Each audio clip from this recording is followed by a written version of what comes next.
How to operate the microwave. It's already switched on. Just press, put your food inside, close it.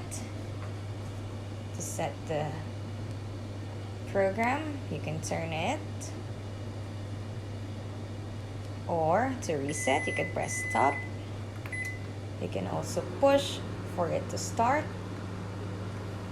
You can also press stop again. So you can also do grill, then time and clock to set the timer. And then just press the middle to start. To switch it off, stop. To reset it, press one more time.